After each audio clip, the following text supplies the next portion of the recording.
Alrighty, ladies and gentlemen, welcome back to the channel, Gonz Sports Talk, and welcome back to another post-game reaction on the channel where we're breaking down the most recent matchup, and this being a Ravens 33-19 dominating victory in Santa Clara over the 49ers on Christmas night. And boy, what a statement win. This puts us at the top of the NFL. I mean, best record in the NFL on both conferences. This was classified as the best team in the NFL, and the Ravens just went in there and stopped them and took care of business. I mean, unbelievable. Intercepting Purdy 4 times and Sam Darnold 1 time. I mean, unbelievable. This team is ready. I think it's ready. I mean, they've just showed that they can beat anyone in this league, and I think we should be very excited. But anyway, Dom, how was your Christmas? Happy late Christmas, everybody, and a happy New Year. How was your holidays, and what were your thoughts on this game? Well, the Ravens would have kind of solidified the holiday. I think I got everything I wanted, and then they gave me the last thing I wanted, which was a win on Christmas night on Monday Night Football. The game was nowhere near where I expected it to be. I think no one really – I mean, we all knew what they were capable of, but we didn't think the game was going to end like that, in that nature. We didn't think the Ravens were going to dominate in that way, shape, and form.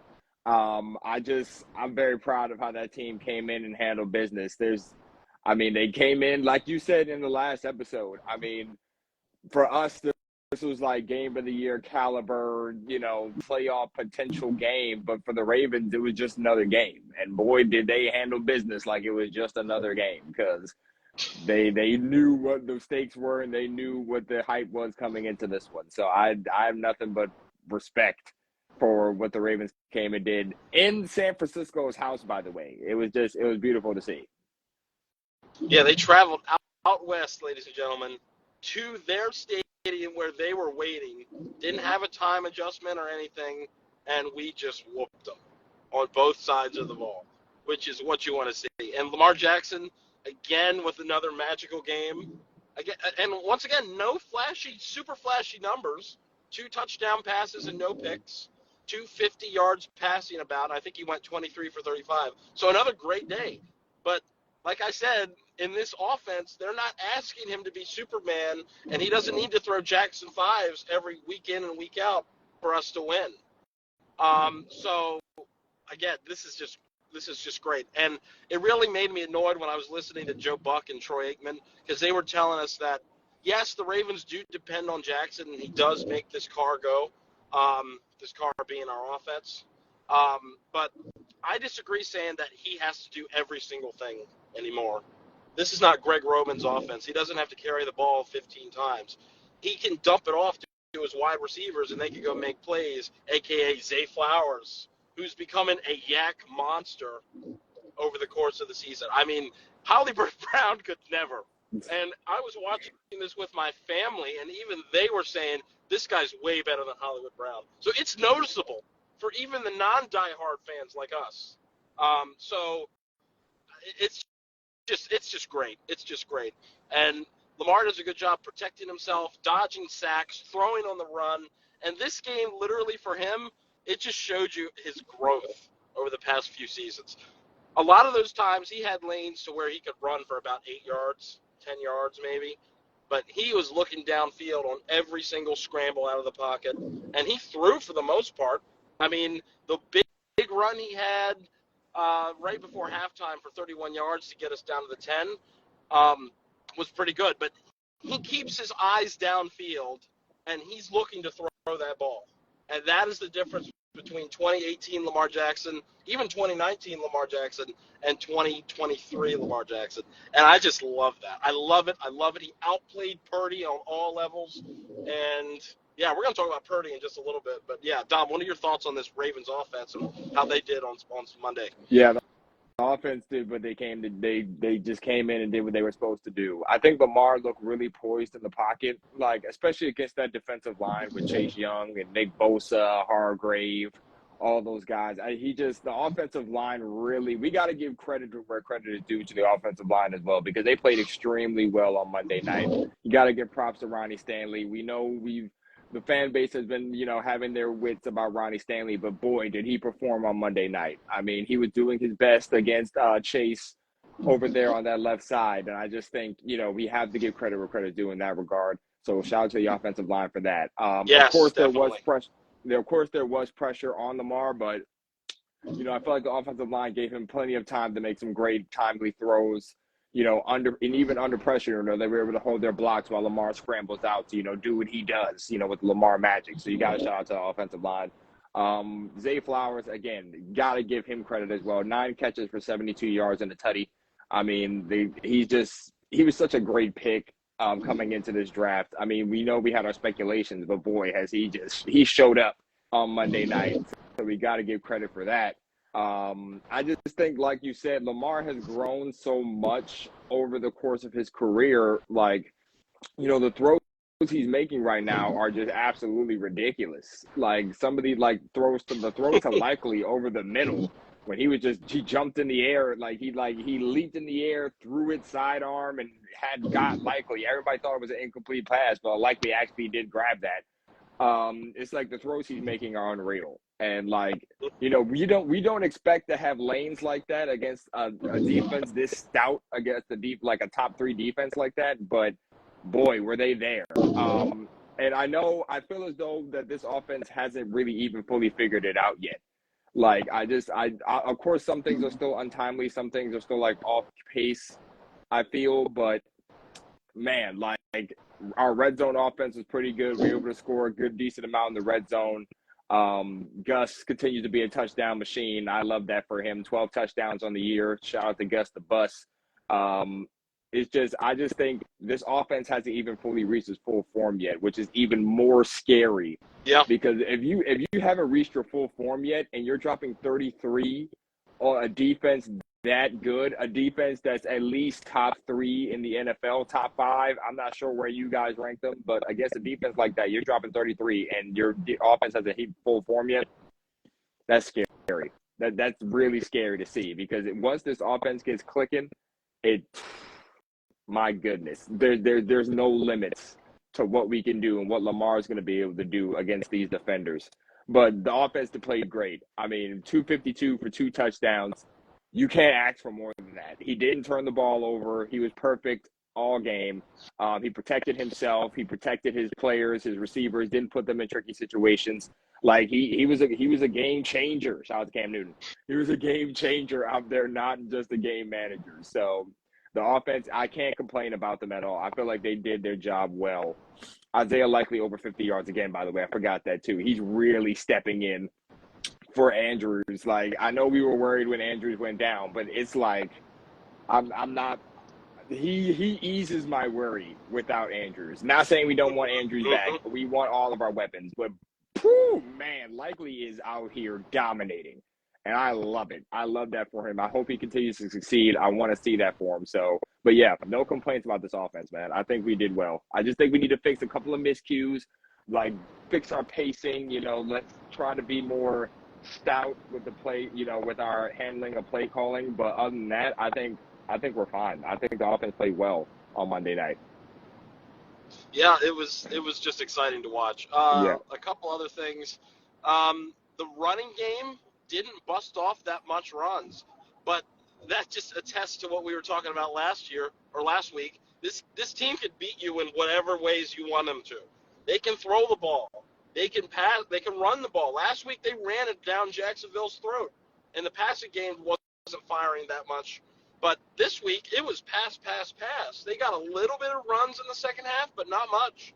The backs had 20 or 50 yards total, I think. Not much. So again, this team could just beat you in so many ways, and I absolutely just love that. If you dare them to run the ball, they'll run it. If you play for the run, they'll pass it. And that is just a beautiful thing to see. And like you said, the offense hasn't even peaked yet. We are still working to become unstoppable, and we already look pretty damn good and unstoppable sometimes. So if we can just clean a little bit of that up, that'll be great. Like you said, the pass blocking, I loved it. Ronnie Stanley, decent game. Nick Bosa didn't wreck the game. Chase Young didn't wreck the game. So, Lamar was sacked 2 times. That's pretty good against that rush. So I will definitely take that. I will definitely take it. The run game needs to be a little bit more or better blocking in the runs. That's what I meant to say. The run blocking for the O lineman needs to be a little better in the future. But again, I'm not going to complain if it's a week in, week out thing. That just makes this team much more dangerous. So maybe next week against the Dolphins, they'll just run it down their throat. I don't know, whatever they're giving you. And I feel like this team is making the adjustments on the fly that they need to be.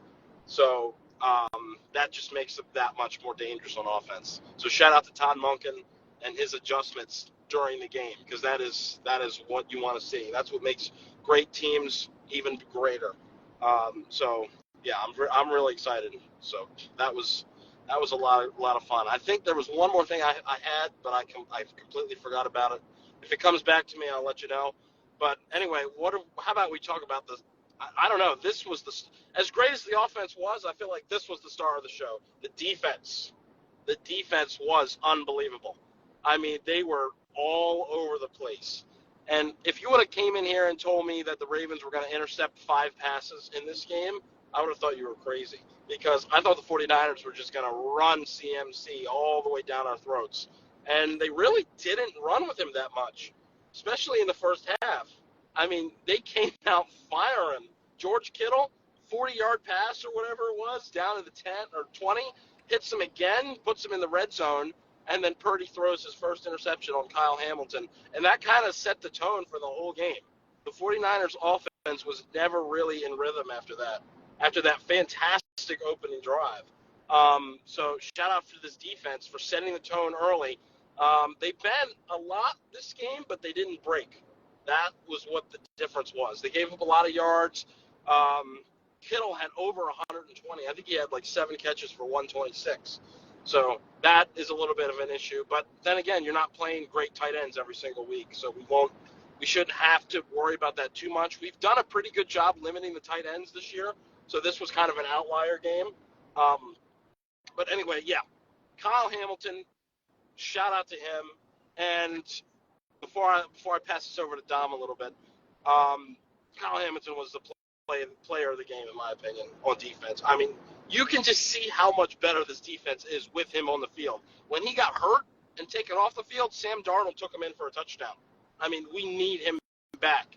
And I was really upset when he went down holding his knee, and I said, oh, my God, he's out for the year. I thought he was done for the year. It looked like a season-ending knee injury.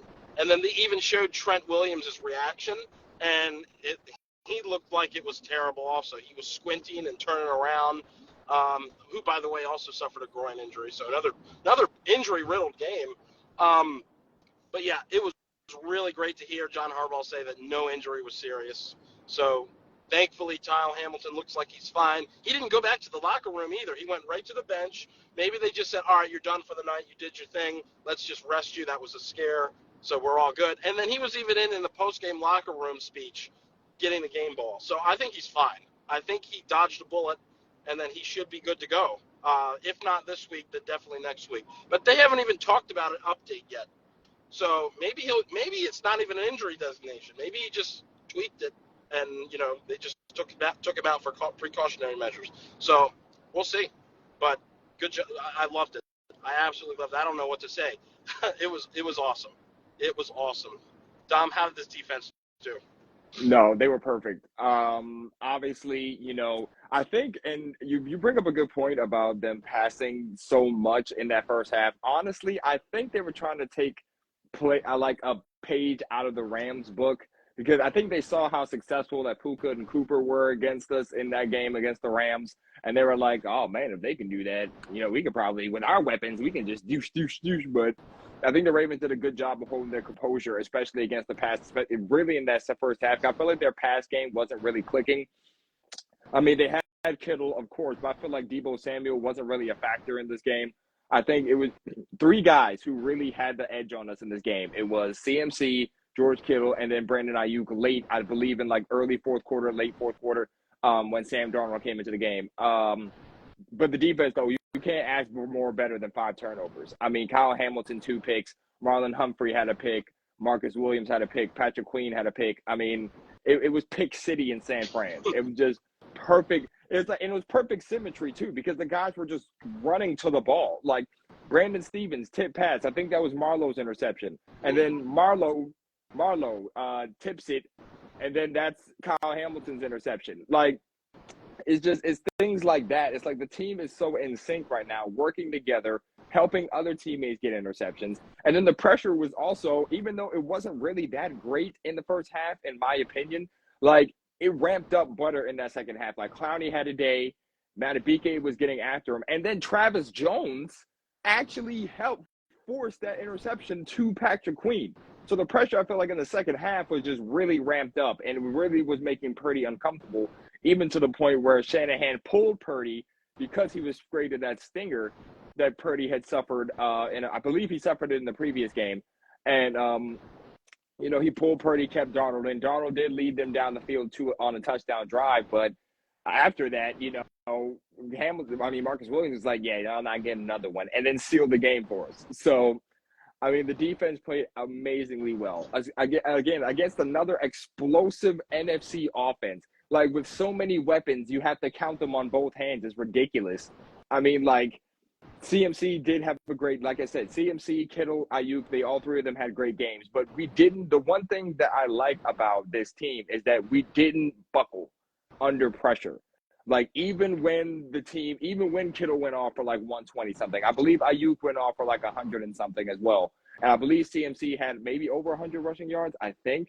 Yes. Like, even with all that, like, the team did not fluster. They didn't panic. They stayed true to their game. And also, they got the stops when they needed to get the stops. Like you said, they bent, but they did not break.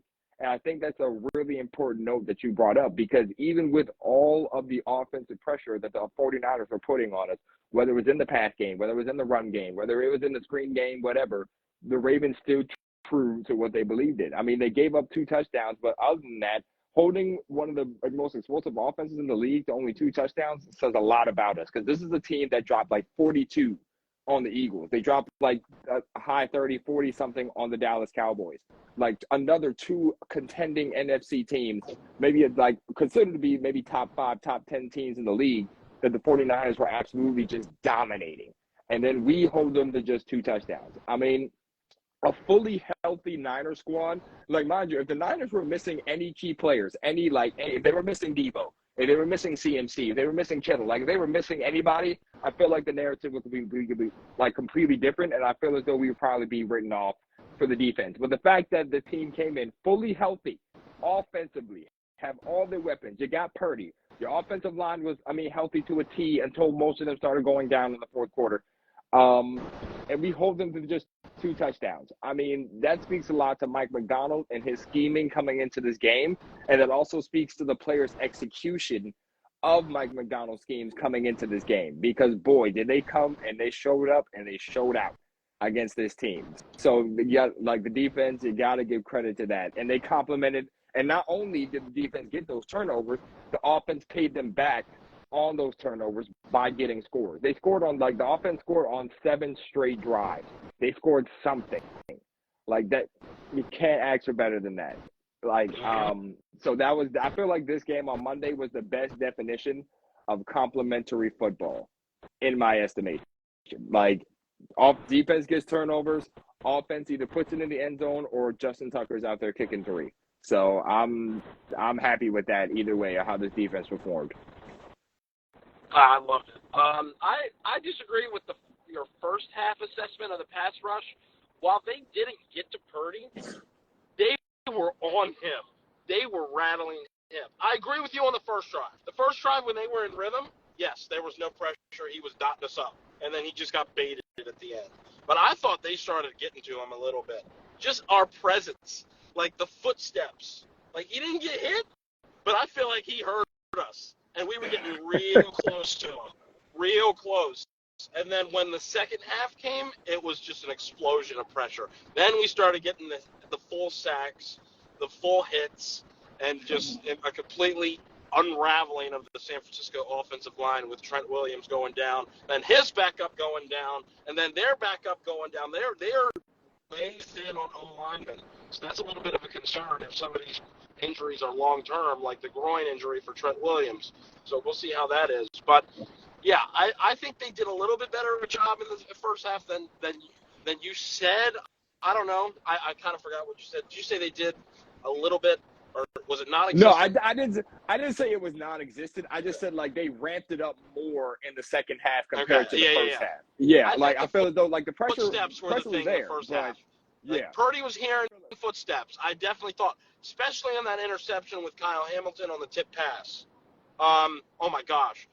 If Justin Matabike took a little bit better of an angle, Purdy was going down. I promise you. I promise you. Because it was Owe who got loose and Matabike who got him, but he took a little bit too much of an inside angle. I think if he would have went outside on the containment, Owe would have gotten him and he would have been down for the count. If y'all know what I'm talking about, go watch that tipped interception to Kyle Hamilton from the second quarter. But that's where it really started to take off, in my opinion. And then there was another one. There was a 4th and 1 where Purdy play actioned. They got a sack, but it was called back for Ronald Darby holding. Oh yeah, I BS remember that call, in my too. opinion. Yeah. But yeah, that was another instance where they got pressure on Purdy again. He had to make a quick decision, and they didn't get it, and he took a sack, but got bailed by penalty. But again, with Purdy, I told you this guy.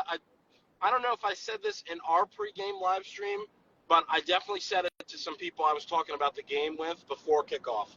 If we rattle Purdy, he's going to make mistakes. I said and this might be kind of mean, but I've said this before the game. It's not like I'm changing my opinion. If the drags and the screens aren't going for 80 yards, his stats aren't as pretty as you look. So we wrapped up. There weren't a lot of yak for the San Francisco 49ers. Brandon Ayuk got some yak at the end of the game, but in the beginning, there were no 60-yard screen passes to CMC. There was no 65-yard slant passes from Deebo Samuel at all. We were wrapping them up and letting them take their yardage, but not, well, aside from the Kittle play. But they weren't getting big chunk plays like 50-yard gain catch and runs like we're used to seeing them do. So shout out to the defense for wrapping them up and really making Purdy work for these yards. And, again, pressure him. He makes mistakes. He's a young quarterback. This is only his second year in the NFL. He's got room to grow. So I think this settles the MVP count for him at least, just because of how that Kyle Shanahan offense is read. And I know this is very controversial for most of you who are Purdy fans. I think any quarterback could play in that system because, they did it with Jimmy Garoppolo. They went to the Super Bowl with Jimmy Garoppolo. They went to the NFC Championship 3 other times with Jimmy Garoppolo. And he's not that good, apparently. I guarantee you, if anyone is asked about Jimmy Garoppolo on the Raiders this year, he was terrible, right? So that just is an attestament to Kyle Shanahan and what he's got going there with that brilliant offensive mind over there in San Francisco. And it's like if you throw the 49ers off their game plan where they can't just run the ball the whole time and throw screens and play actions, they're in trouble. I remember Joe Buck saying they're 0-300 or something. Or not 300, but like 0-30-something if they're trailing in the fourth quarter by more than a touchdown. So I think it was 0-38. Yeah, trailing 38. by I think it was like in the fourth quarter, and if they're trailing by 3+ or something like that, and then they're like 4-35. If they're trailing, it was like another stat like that. I remember the stat you're talking about though. Right, the system, they have a game plan built in, and if you can knock them off of that, for the most part, they can't recover. So that's how you slow them down. Like you got to knock them out of their comfort zone. And I think the Ravens did just that. And with a little bit of help from the 49ers as well, with the lack of use from CMC in the first half. So, that helped us out big time because in the second half, they got intercepted on their second drive. They got stopped on their first drive. And then you're in a hole. You cannot run the ball when you're down by 21. Yeah, in the fourth quarter. You have to throw. They're already out of their game plan. So, yeah, the Ravens did a nice job knocking them off. And I think the 49ers got a little too cute in the first half with all the throwing with Purdy. Great job. Great job, Mike Macdonald. Shout out to you. I'm not taking anything away from Mike Macdonald. I'm just trying to explain what happened to the 49ers because they've looked like a duck on water.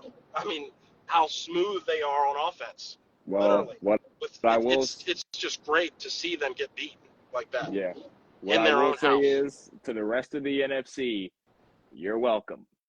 Yeah. Because I feel as though we just gave, like, you have to look at it from, like, this perspective. Like, the way the 49ers handled, they didn't beat the Eagles and Cowboys. They handled them in those two games. So when you look at it from that perspective, I'm sitting here like the way the Ravens handled business against the Niners on Christmas night.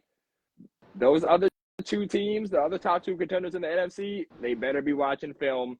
They better be watching what the heck we did, how we did it, where we did it, what formations. It doesn't matter because right now, honestly, I'm still taking Niners in the NFC over everybody. I mean, it's not really up for debate right now. I'm not confident in the Cowboys and Eagles just yet. They haven't really shown me too much yet to really take them over the Niners right now, even after this win that we have. They still haven't shown me much yet, but I'm still taking Niners over those two teams.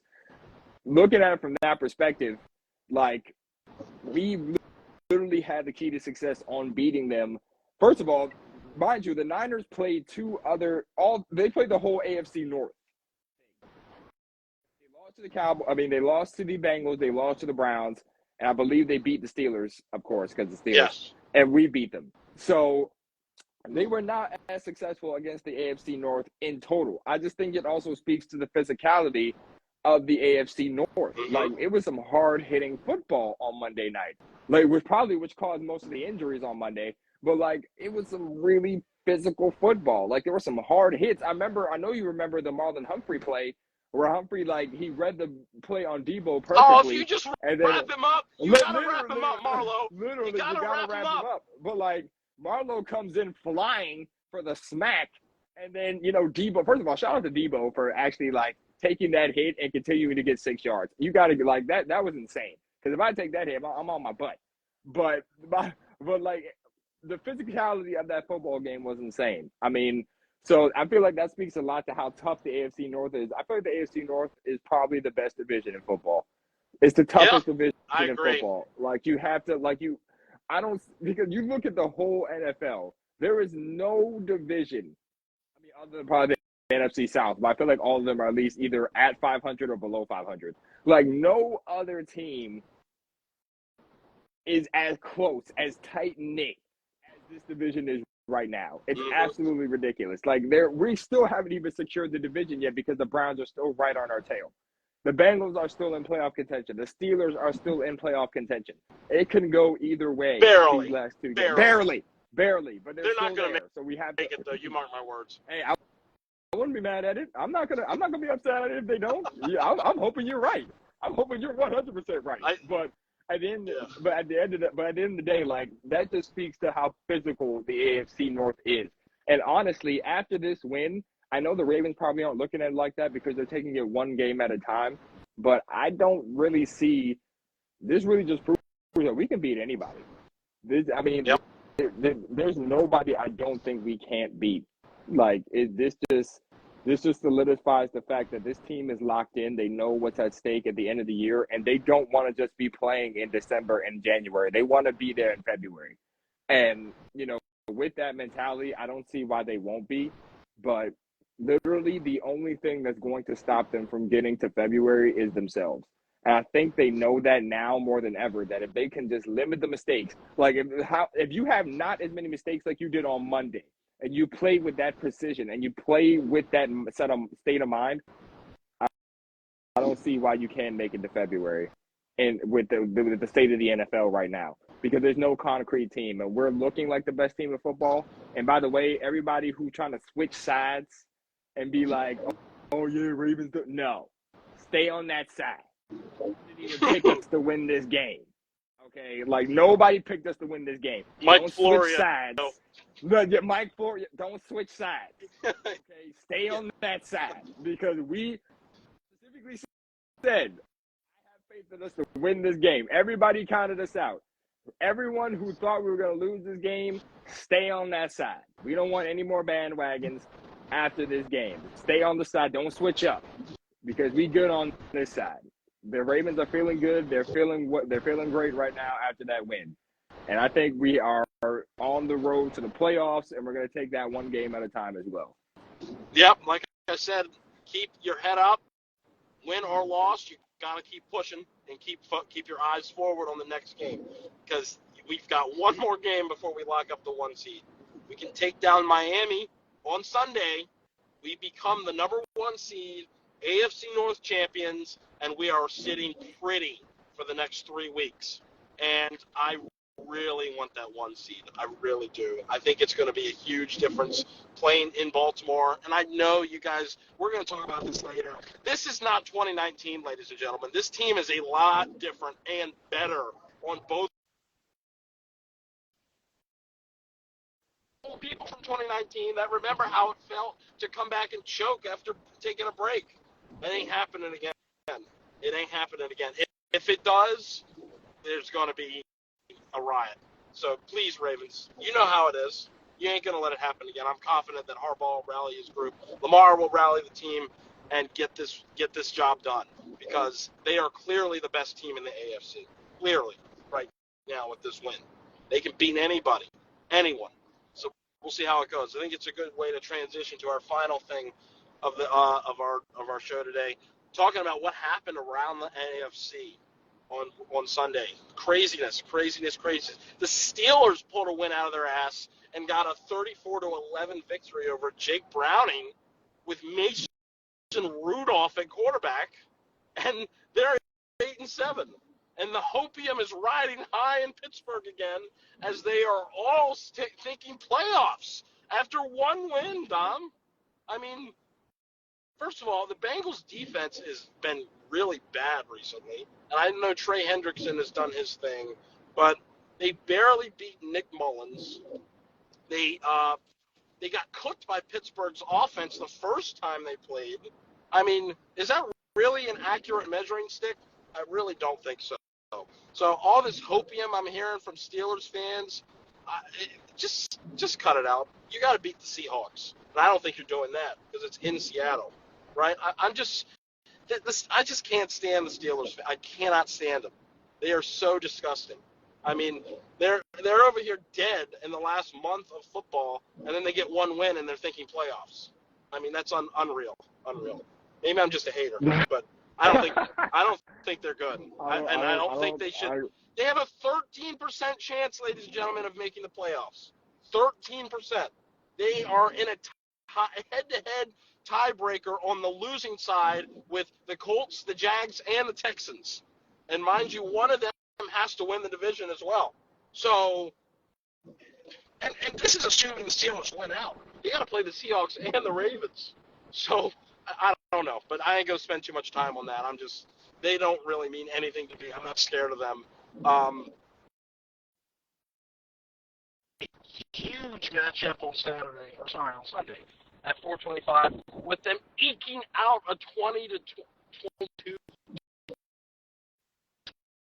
goal. Oh my gosh, Dom! So many missed opportunities on the field for the Cowboys. They blew so many. They left a lot of points on the board. A lot of points. And there's cause for concern in Dallas. There is, because they are now 3-5 on the road, as opposed to 7-0 at home. And you're a wild card squad with that loss and the Eagles win, I think. So if the Eagles win against the Cardinals on Saturday or on Sunday, that the division's wrapped up and the Cowboys are forced to go on the road. So there's major cause to concern in Dallas. They were riding way high after that blowout victory against Philadelphia, and now they are sitting at looking to be road warriors in the playoffs, and they just have not shown they could be that team who can go into somebody's stadium and win. So, I mean, there's some concern there.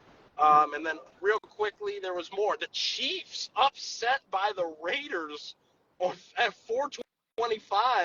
1 o'clock on a Christmas afternoon.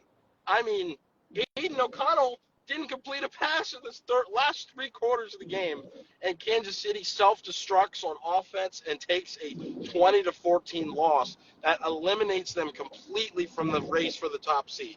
So the only team that won was the Dolphins. So that just sets up next Sunday's game as a clinch game for both teams. The Yeah. Dolphins can clinch their division with a win and keep their spot in the race for the 1 seed, and the Ravens could just tie it all down and wrap everything up with a win. So we really need to just take them down. I still am not sold on Miami. I mean, they also left a lot of points on the board last week. I mean, they kicked field goal, and I don't know. Dallas's offense, they kicked too many field goals as well. It was a field goal fest in Miami. And it was just a shame to see that Dallas defense not get that last stop after taking the lead late in the fourth quarter. Micah Parsons neutralized completely. But, I think we can beat them at home. So we'll see. Well, we're going to give you a whole preview on that. But before we get out of here, Dom, what do you think about all this stuff? How do the AFC look into you about all these games? Yeah. I mean, I feel like right now, the two biggest threats in the AFC right now, well, maybe three, I would say probably Miami. I know you're going to hate this one, but I'm going to say it anyway. Cleveland, and then Buffalo. I think those are the three biggest threats in the AFC right now to the Ravens, in the Ravens' road to the Super Bowl. I was really rooting for the Cowboys to try to eke out a win against Miami. Unfortunately, they did not. I was watching that game. I was hoping that Dak Prescott could put his big boy pants on. I mean, he got the lead late, but the defense just couldn't stay true and get the dub in that situation. So that was very unfortunate.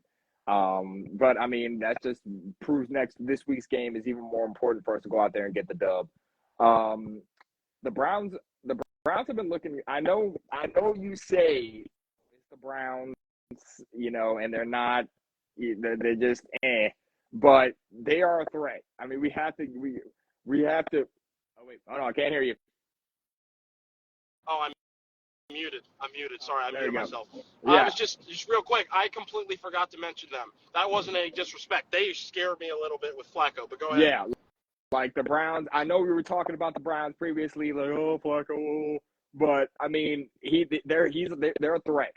They are a threat because now the receivers are playing even better with Flacco at the helm compared to Watson.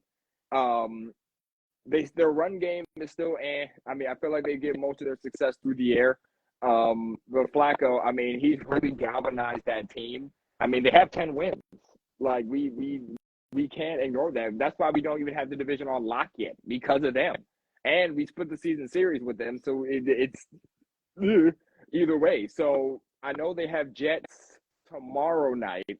I don't know how successful the Jets will be, especially without Zach Wilson, no Aaron Rodgers. I don't know what the sort of quarterback is going to be. I guess it's Trevor Siemian or whoever. But so we have to take that into account that the Browns are a threat, and they will be there. They will most likely be there in the playoffs, waiting for whatever team they face in that first round. So we have to take that into account. Also, the Bills are getting a little hot. Not too worried about them, but can I say one thing on the Browns before you move to the Bills? They can definitely win a playoff game. Okay, listen, that team they're going to be the 5th seed, like 99%. Okay, and if you guys realize, the 4th seed is going to be that division winner of the Colts, Texans, or Jags. They are going to beat them. So if we take care of business and lock up the 1 seed, barring a crazy upset from the 6th or 7th seed, that would be our opponent coming out of the bye week. And that scares me too, because oh my Lord, I feel like you never really want to play a team 3 times in one season. Well, can you imagine Flacco back in the building in the playoffs for the damn Browns? Oh my God. The script writers would have gone crazy with that one. But anyway, sorry, go ahead. Yeah, but then you got the Bills. The Bills are kind of hot coming into the end of the year. I mean, their playoff hopes were looking iffy, but they're trying to get it together and squeeze out wins. I think they have Miami still left on the schedule. I think they still have to play Miami again. I don't know if that's their last game of the season. I'm not entirely sure. I'll have to check the schedule to be more accurate. But I know that game is going to be big because if we beat Miami this coming afternoon on Sunday, that could be major implications for whatever. I don't know who the Bills play on Sunday, but if the Bills went out, Patriots. Okay, so New England Patriots. Yep. Okay, well, if that's the case, then Bills beat Patriots, and then they see Miami again, and they shellacked Miami in that first game. So, I mean, and also, I forgot to mention this too, Miami, Jalen Waddle has been dealing with a high ankle injury.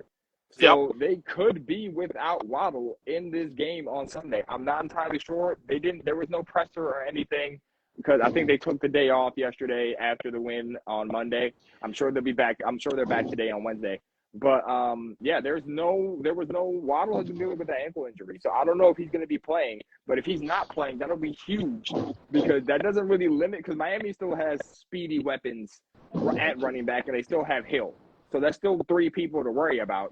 But with the lack of another speedy weapon in Waddle, I feel like that's less to guard per se. Like, it's really just worrying about Hill and having that safety help over the top, just to worry about Hill. So that would be really beneficial for us.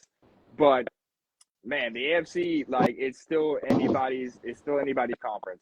I know people are saying we're looking like the best team, but it could really go either way, because we're definitely the most competitive conference in football. And it's going to be tough to squeeze out these wins. But winning against the Jags and winning against Niners was huge for our momentum going into this game against Miami. If we can beat Miami and secure the number 1 seed, honestly, as much as I want us to stomp the Steelers in that last game of the season, I feel like, do we rest our starters in that Sunday game against the Steelers? Do we play the starters anyway? I don't know. But I feel like if you lock up the number 1 seed, you don't take any risks. Maybe you play Lamar for maybe like a half or whatever, so he doesn't get too rusty going into the bye week, and then, just call it a thing at that. So this game is super important on Sunday against Miami, but we'll preview that coming up soon in a couple of days. Right, and that's a good problem to have. Are we resting our starters for Week 18? That means we are the top seed in the AFC. Literally, exactly, so, exactly. And let's get it done. Beautiful problem. Let's do it. We can beat Miami. They are suffering from offensive line injuries as well. So Justin Madubuike, go crazy. But again, we'll go over all that in depth. But yeah, this sets up a crazy matchup on Sunday, New Year's Eve at 1 o'clock. I will be in the building, 100% going this time, rain or shine. So I'm hyped. Oh my gosh, this would be a great ending to the holiday season with a win. And at the bank. At the bank, baby. But anyway, yeah, keep an eye on those Browns. They play tomorrow night. By the way, one scenario could also be if the Browns somehow screw up and take a loss to the Jets tomorrow, the Ravens clinch the North. So go Jets. Go Jets. That'd be Jets, nice. Jets, Yeah. Please. I have not asked you for anything all year. Can you please do us this one favor and knock off the Browns for us? Please, just one time. Sauce, I need you to get saucy out there. Quentin Williams, do what you got to do with pressure on the middle. Just do whatever you – let them know that the Jets are still in town with a win on Thursday night. Please, I'm begging you. I'll be watching. Begging you. They can get to Flacco. He'll throw you some picks. That's one thing you can promise for Absolutely. him. He's going to throw you picks. Absolutely. I think he's thrown a pick in every game he's played in. He's thrown 10 touchdowns and a lot of yards, over 1,000 yards, which is great, but he also has 7 turnovers, 7 interceptions. Mm-hmm. So he'll throw you one. He'll get you your points, but he is going to turn it over. You best believe. But I feel like this is more aggressive Flacco than I've seen in years. I mean, this dude is just laying that ball. And that's something he did not do at the end of his career in Baltimore. I mean, he was Mr. Checkdown in Baltimore. Now he's throwing 300 yards a game. He's never done that in his career. So, he was telling teams he was ready. Yeah. He was ready. He was ready to help a team contend, and boys, he's helping the team contend right now. And the worst thing about this is he's going against the Jets, and somebody brought up a good point on social media the other day, saying, like, the Jets could have called Flacco when Rodgers went down and when Zach Wilson was struggling. If the Jets were to call Flacco, who knows how the Jets' season would have actually turned out. Maybe they actually are in playoff contention at this point in the season. Who knows? But is that a regret from the Jets to not call Flacco while he's sitting on the couch ready to go, and you're just like, oh yeah, we'll just roll with Zach Wilson, or we'll roll with Tim Boyle, or we'll roll with Trevor Siemian when you have Flacco ready to go, and now the Browns are feeding off of that success from off the couch Flacco and are literally still in playoff contention. Like, I think that was a bad call from the Jets. I think the Jets made a really bad move at that point, not calling Flacco to get him off the couch because mind you, if the Jets call Flacco right now, the Browns are rolling with probably P.J. Walker or whoever else, and their playoff hopes are probably diminished. It's like, oh, Jets. Like, come Let's on, see it. Go New York, and we'll be checking it out York tomorrow. Green All right, black, well, anyway, ladies and gentlemen, I'm going to have to wrap this up. I know Dom's got to get going, and I'm about to enter a woods section of a country road, so I'm probably going to lose connection. So let's go ahead and wrap this one up. Ravens got that big dub on Monday night, established themselves as the best team in the NFL, showed they can beat anybody, hang with anybody. Now they just got to go get that Lombardi. They got to focus. They got to be prepared in January. They got to not let it slip up like they did in previous years. Just go out, come to play, and get the job done. Starts with Miami on Sunday. So keep your eyes forward. Take it one game at a time. I know as fans we're allowed to look ahead, but the team, you stay going what you're doing. One game at a time. One game at a time. But anyway, thank you guys for joining. I know it was kind of a random time we did this. We've been pretty busy. So it's good that we're able to get this stream out today. In a few more weeks, what's going on with my car? That's weird. Whatever. I don't know if you guys heard that. It was a little beep. Anyway, yeah. So we'll be back in a few days to preview the Dolphins game coming up on Sunday. Can't wait for that. Can't wait for it. Any last messages for the people before we head on out of here, Dom? Nah, man. We'll be back to preview for Dolphins Ravens on Sunday at 1:00. Unfortunately, I'll be at work, so I'll be watching from work. But can't wait to bring you guys that preview. Go Ravens! Great win on Monday Night Football. Thanks for bringing us that Christmas gift. Beautiful way to end Christmas, and we'll catch you guys for the Ravens versus Dolphins preview. Yep. Can't wait. 2 more weeks of the regular season left, gentlemen. What is this person doing? Oh, no, one second. Hold on, Dom.